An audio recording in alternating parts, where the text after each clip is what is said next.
क्या आप एनडीए का फर्स्ट अटेम्प्ट दे रहे हैं तो याद रखिए ये वीडियो आपके लिए बिल्कुल भी नहीं है, मगर ये उन बच्चों के लिए काफी बेनिफिशियल है जो एनडीए का एग्जाम रिपीट कर रहे हैं। तो आज की वीडियो का टॉपिक है व्हाई एनडीए रिपीटर्स फेल। तो आज की वीडियो में हम लोग 7 ऐसी मिस्टेक्स के बारे में बात करेंगे जिन पर अगर आप एनडीए रिपीटर होने के बावजूद ध्यान नहीं दे रहे हैं तो आप अगले एग्जाम में भी डेफिनेटली फेल हो जाते हैं। तो चलिए शुरू करते हैं। तो सबसे पहला पॉइंट है माइंडसेट। एनडीए एस्पिरेंट को लगता है कि उसके पास ज्यादा अटेम्प्ट्स हैं तो उसके सिलेक्ट होने के चांसेस ज्यादा हैं। हाँ, ये सही भी हो सकता है, लेकिन जो पास हो जाते हैं वो शिकायत नहीं करते हैं, लेकिन जो फेल हो जाते हैं वो ऐसी कौन सी गलती कर रहे हैं जिस वजह से वो लगातार फेल होते जाते हैं। इसमें आपका एक माइंडसेट होता है, जैसे एग्जाम के कुछ दिन बचे हैं तो आप ऐसे सोचते हैं कि पढ़ लेंगे, अभी समय बाकी है। सेम इसी तरीके का कुछ माइंडसेट है कि ज्यादा अटेम्प्ट्स और आप अपने आप से लीनियंट हो जाते हैं।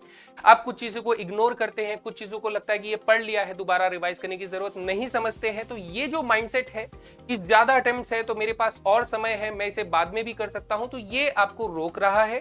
आपको सबसे पहले ये अपना माइंडसेट चेंज करना है कि मुझे इसी अटेम्प्ट में क्लियर करना है, इसके लिए जो करना पड़े वो मैं करूंगा। नेक्स्ट प्रॉब्लम है हमारा फोकस। अगर आपका फोकस ही सही जगह पर नहीं है तो आपका तीर कभी निशाने पे नहीं लगेगा।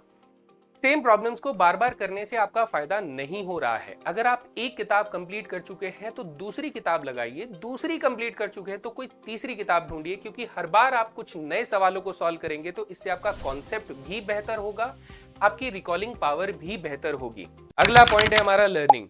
अगर आप एक सच में एनडीए रिपीटर हैं तो आपके लास्ट अटेम्प्ट में आपने बहुत कुछ सीखा होगा। तो सबसे पहले इस इंफॉर्मेशन को गैदर कीजिए कि क्या आपने कंप्लीट सिलेबस एक बार पढ़ा हुआ है। बहुत सारे बच्चे सिलेबस में से कुछ चैप्टर्स छोड़ देते हैं क्योंकि उनको पसंद नहीं है, लेकिन क्या उन्होंने एक बार इसे किसी टीचर से पढ़ा हुआ है? तो अगर ऐसा है तो आपने ये चीज एक एनडीए रिपीटर की तरह कंप्लीट कर ली है। नेक्स्ट, फुटप्रिंट्स आपके क्या हैं कि इजी और डिफिकल्ट चैप्टर्स आपके सेग्रीगेटेड हैं। इजी और डिफिकल्ट क्वेश्चंस आपने मार्क किए हुए हैं कि हाँ मुझे ये वाले क्वेश्चंस करने हैं और ये वाले क्वेश्चंस मुझे नहीं करने हैं क्योंकि ये बहुत आसान है। इस तरीके से सेग्रीगेटेड किए हुए हैं। फिर आपको पता होना चाहिए लेफ्ट ओवर्स, यानी कि अब आपने पूरे सिलेबस के अंदर कुछ चीजें अपनी एडजस्टमेंट के हिसाब से रख लिया होगा, कुछ चीजों को आपने छोड़ दिया होगा। कौन से चैप्टर्स आपने छोड़े हैं, कौन से क्वेश्चंस आपने छोड़े हैं, कौन से मॉक्स आपने नहीं कर पाए हैं या फिर आपने छोड़ दिए हैं, तो ये आपको पूरी इंफॉर्मेशन पता होनी चाहिए। अगला मेजर प्रॉब्लम है स्ट्रैटेजी। अगर आपकी स्ट्रैटेजी ही सही नहीं है तो डेफिनेटली आपको एग्जाम क्रैक करने में बहुत डिफिकल्ट होने वाली है। बहुत सारे बच्चे अपने पुराने क्वेश्चंस के सेट को इसीलिए रिवाइज करते रहते हैं क्योंकि वो उन्हें सिर्फ डिफिकल्ट लगता था, लेकिन वो उस क्वेश्चन के रूट प्रॉब्लम के ऊपर काम नहीं करना चाहता है कि वो क्वेश्चन उसे डिफिकल्ट क्यों लग रहा है।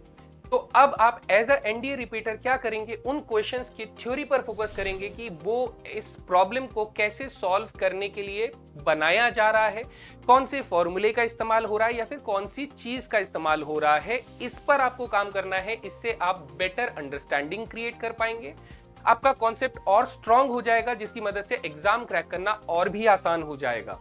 अगली मेजर प्रॉब्लम है अप्रोच। बहुत सारे बच्चे ये जिद पकड़ के बैठे हुए हैं कि मैं ये चैप्टर्स नहीं करने वाला हूं। फॉर एग्जांपल ज्योमेट्री छोड़ देते हैं और जिसकी वजह से एक मेजर मार्क्स का सेक्शन आप छोड़ आते हैं, या फिर वो बहुत सारे शॉर्ट ट्रिक्स पर डिपेंडेंट होते हैं जिसकी वजह से कोई भी नया सवाल उनसे नहीं लग पा रहा होता है। तो आपको अपना अप्रोच चेंज करना है। अब आप अपने फाउंडेशनल चैप्टर्स के बारे में सोचिए जो आपने छोड़ दिए थे। इसका फायदा क्या होता है, ये बाकी जो चैप्टर्स हैं जो आपको अलग अलग लगते हैं, ये इनके बीच में कनेक्शन को बनाने का काम करता है, जैसे सेट थ्योरी या फिर कार्टेशियन सिस्टम। तो इन चैप्टर्स को जब आप पढ़ते हैं तो आपकी एक लिंकेज बनती है, कनेक्शन बनता है और आप सारी चीजों को एक साथ समझते हुए सॉल्व कर पाते हैं, जो कि एक बेटर कॉन्सेप्चुअल क्लैरिटी देता है, राइट। सातवीं और आखिरी सबसे बड़ी प्रॉब्लम है एडेप्टेशन। बहुत सारे बच्चे एनडीए के एग्जाम के लेवल को अडेप्ट ही नहीं करना चाहते हैं। वो अपनी आदतें या फिर अपने बिहेवियर को चेंज ही नहीं करना चाहते हैं, इंप्रूव ही नहीं करना चाहते हैं, इसीलिए वो फेल करते हैं। जैसे कि कुछ चैप्टर्स उन्होंने छोड़ दिए हैं तो वो उसे दोबारा कभी भी पढ़ना नहीं चाहते हैं, उनमें से कुछ भी नया नहीं सीखना चाहते हैं, या फिर वो सेम प्रॉब्लम्स को बार बार रिवाइज कर रहे होते हैं और कॉन्फिडेंट फील करते हैं कि मैंने तो बहुत सारी मेहनत करी थी, या फिर वो इंप्रूवमेंट पर फोकस नहीं कर रहे हैं कि क्या चीजें उनके लिए जरूरी थी, ऐसे कौन से टॉपिक्स थे जिनकी पढ़ने की वजह से हमें दूसरे टॉपिक्स नहीं समझ में आए। तो उन चीजों पर अगर आपने ध्यान नहीं दिया है तो डेफिनेटली आप सेम प्रॉब्लम फेस करेंगे दोबारा जब आप एनडीए का एग्जामिनेशन अपीयर करेंगे। तो इसलिए आपको हमेशा इंप्रूवमेंट्स के बारे में सोचना चाहिए, क्योंकि आपने फर्स्ट अटेम्प्ट के अंदर वे सारी गलतियां करके देख ली है। अब आपको उन गलतियों के ऊपर काम करना है जिसकी मदद से आप एग्जाम को बेहतर तरीके से अपीयर कर पाएं। याद रखिए कि आप इंडिया का एग्जामिनेशन इसलिए नहीं फेल करते हैं क्योंकि आपको प्रॉब्लम्स आती हैं, आप इसलिए फेल करते हैं क्योंकि आप उन प्रॉब्लम्स का सलूशन नहीं ढूंढते हैं। सही कह रहा हूं ना? एक एनडीए एस्पिरेंट होकर आप ऑफिसर बनना चाहते हैं जिसके अंदर ये क्वालिटीज होनी चाहिए कि वो सभी प्रॉब्लम्स का सॉल्यूशन ढूंढे, that is solution oriented, right? तो अगर आप अपने इस प्रिपरेशन के दौरान आने वाले जितने भी प्रॉब्लम्स थे उनका सॉल्यूशन आपने नहीं ढूंढा है, तो आपको सबसे पहले इसी पर फोकस करना चाहिए, क्योंकि वही प्रॉब्लम्स रिपीट होंगी अगर आप उन्हें सॉल्व नहीं करेंगे। तो आपके लिए ये सारी की सारी प्रॉब्लम्स मैंने पॉइंट आउट कर दिए हैं, आप इन पर काम कीजिए और ये कमेंट सेक्शन में जरूर बताइएगा कि आप में से कितने बच्चे इन सभी पॉइंट्स पर ध्यान देते हुए अपना नेक्स्ट अटेम्प्ट सक्सेसफुली क्लियर कर पाए हैं। Thank you very much. जय हिंद।